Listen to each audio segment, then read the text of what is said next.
We begin with a report posted on Courthouse News website, which has raised more questions than answers.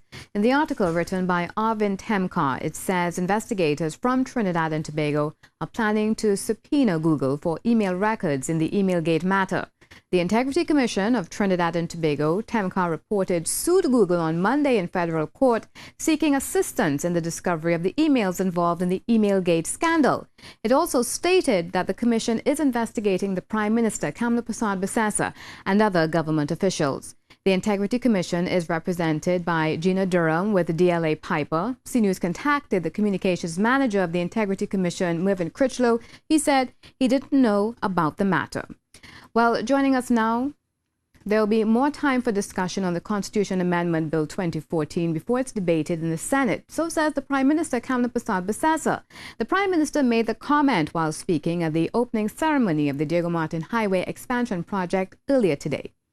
You will also note that using the built-in delay mechanism afforded by our two houses structure, a bicameral legislature, House and Senate, there is a delay, and we are utilizing that delay process to ensure that there is further time for discussion before a vote is taken in the Senate. The bill will be laid on Tuesday the 19th, but debate will not commence thereon, but at a date falling upon that to allow for more time to elapse. Mrs. Persad-Bissessar also took time to explain the purpose of the second ballot runoff provision in the bill, which has been the focus of many commentators. I hear a lot about runoff, but I don't know if we are giving cognizance to the fact that it is not the runoff that is the focus, that the focus is that an opportunity is being given to ensure that when you vote, the member of parliament you elect is elected by the majority of the votes and not by a minority. And now returning to our top story regarding Google and Emailgate. Joining us on the phone exclusively is the Attorney General, Anand Ramlogan, to talk to us about this report. Good evening, Mr. Ramlogan, and thank you for taking some time to speak with us. Mr. Ramlogan, hello? Can you hear me?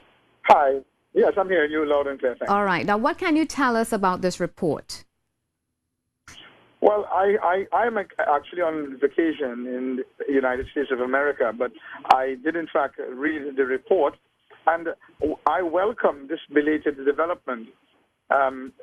We have been saying from day one that what the investigation should do is speak to Google so that they can access from the primary source, which is the servers owned and controlled and managed by Google, to see whether these fabricated emails exist, because it would reside on the servers at Google. In the initial stages, you may recall, a lot of precious time was lost when they asked us for laptops and our cell phone devices and so forth. And, there was no proper protocol or procedure to safeguard the integrity of the information in those devices. But we made the point that it was all a bit of a puppy show, because really the information you require, it will be resident on the servers at Google.